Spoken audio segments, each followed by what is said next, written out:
केज विधानसभा मतदारसंघाच्या आमदार नमिताताई मुंदडा यांच्या वतीने आंबेजोगाईत रोजा इफ्तार पार्टीचे आयोजन करण्यात आले होते। यावेळी भाजपाचे ज्येष्ठ नेते नंदकिशोर मुंदडा, माजी उपनगराध्यक्ष शेख रहीमभाई, माजी उपनगराध्यक्ष सारंग पुजारी, माजी नगराध्यक्ष महादू म्हस्के, मुस्लिम समाजातील नेते मंडळी आणि सामाजिक कार्यकर्ते मोठ्या संख्येने उपस्थित होते।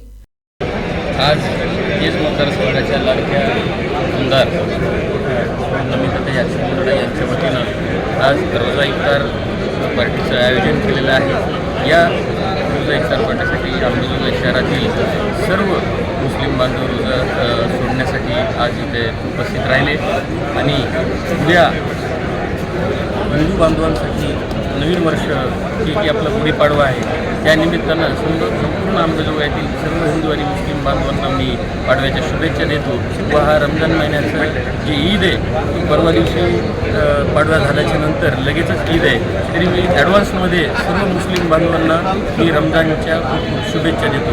आज आंबेजोगाई शहरामध्ये हिंदू व मुस्लिम बांधवाचे ऐक्य आहे आणि हे आपल्या इथल्या संस्कृतीनं दिसून येतं। अक्षय मुंदडा मार्फत रोजा इफ्तारचा कार्यक्रम मुस्लिम बांधवासाठी केला होता। प्रथमतः मी रोजा इफ्तारला आलेल्या सर्व मुस्लिम बांधवांचं मनापासून स्वागत आणि आभार व्यक्त करतो। खरं तर 30 तारीख उद्या गुढीपाडवा, हिंदू संस्कृतीमध्ये गुढीपाडव्याला नवीन वर्ष होत आहे, सुरुवात होती आणि मला वाटतं देशभरामध्ये गुढीपाडवा मोठ्या संख्येनं मोठ्या उत्साहात साजरा केला जातो। त्याचप्रमाणे 31 तारखेला ईद येणार आहे। रमजान ईद म्हणजे मुस्लिम बांधवासाठी 2 ईद आहेत, बकरी ईद आणि रमजान ईद।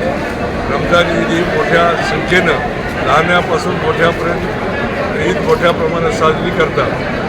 खरं तर आंबेजोगाई शहर हे गंगा जमुना तहजीबचं शहर आहे। प्रतिनिधी मनोज कोकणे, NTV न्यूज मराठी, अंबाजोगाई, बीड।